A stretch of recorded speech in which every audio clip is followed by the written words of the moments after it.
नमस्कार साथियों, मैं हूं विपिन कुमार। आप सभी लोगों का हार्दिक स्वागत और अभिनंदन करता हूं अपने इस YouTube चैनल पर। साथियों, आज आपके बीच में उपस्थित हुआ हूं एक बेहद इम्पॉर्टेंट टॉपिक के साथ, जिसका नाम है 100 डेज रीडिंग कैंपेन। साथियों, यहां पर समझने के लिए दो बातें हैं। पहला कि इस मिशन की पृष्ठभूमि क्या है, और दूसरा इस मिशन को सफल बनाने के लिए बतौर अध्यापक हमें क्या क्या करना है और कैसे करना है। आइए सबसे पहले मैं आपको इस मिशन की पृष्ठभूमि के बारे में समझाता हूं। साथियों, इस मिशन को हम 100 दिवसीय राष्ट्रव्यापी पठन अभियान के नाम से भी जानते हैं। यह शिक्षा मंत्रालय द्वारा प्रारंभ किया गया एक 14 साप्ताहिक कार्यक्रम है, जो बच्चों के पठन कौशल में सुधार के लिए 1 जनवरी 2022 से प्रारंभ किया गया है और आगामी 10 अप्रैल 2022 तक अनवरत रूप से चलता रहेगा। साथियों, इस अभियान के अंतर्गत कक्षा 1 से कक्षा 8 तक के बच्चों को शामिल किया गया है। इस अभियान की मॉनिटरिंग सीधे तौर पर परियोजना कार्यालय द्वारा की जा रही है।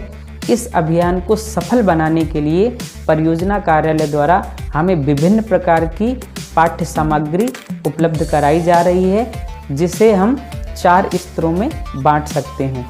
पहला स्तर तो बाल वाटिका के लिए है, दूसरा स्तर कक्षा 1 और कक्षा 2 के लिए है, तीसरा स्तर कक्षा 3, 4 और 5 के लिए है, और चौथा स्तर कक्षा 6, 7 और 8 के लिए है।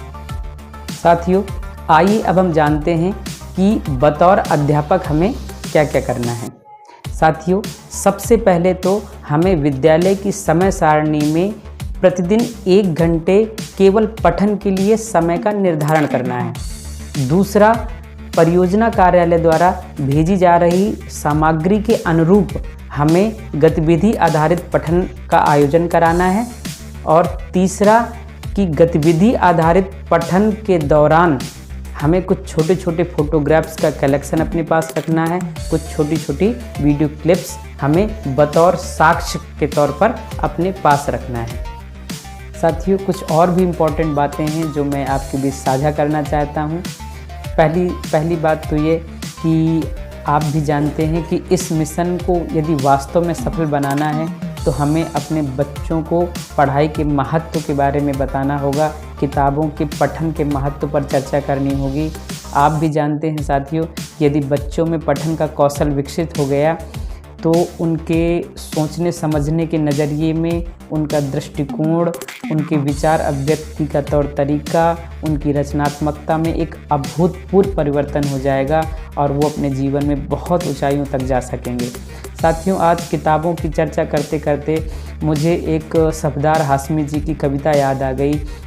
मैं आप लोगों को सुनाना चाहूँगा कि किताबें करती हैं बातें बीते ज़मानों की, दुनिया की, इंसानों की, आज की, कल की, एक एक पल की, खुशियों की, गमों की, फूलों के बमों की, जीत की, हार की, प्यार की, मार की। क्या तुम नहीं सुनोगे किताबों की बातें? किताबें कुछ कहना चाहती हैं, तुम्हारे पास रहना चाहती हैं। साथियों, आपने मुझे सुना, बहुत बहुत धन्यवाद। आखिरी में मैं ये कहूँगा कि अगर यदि वीडियो आपको अच्छा लगा हो तो प्लीज़ इस वीडियो को लाइक करें और मेरे इस चैनल को सब्सक्राइब करें। Thank you so much.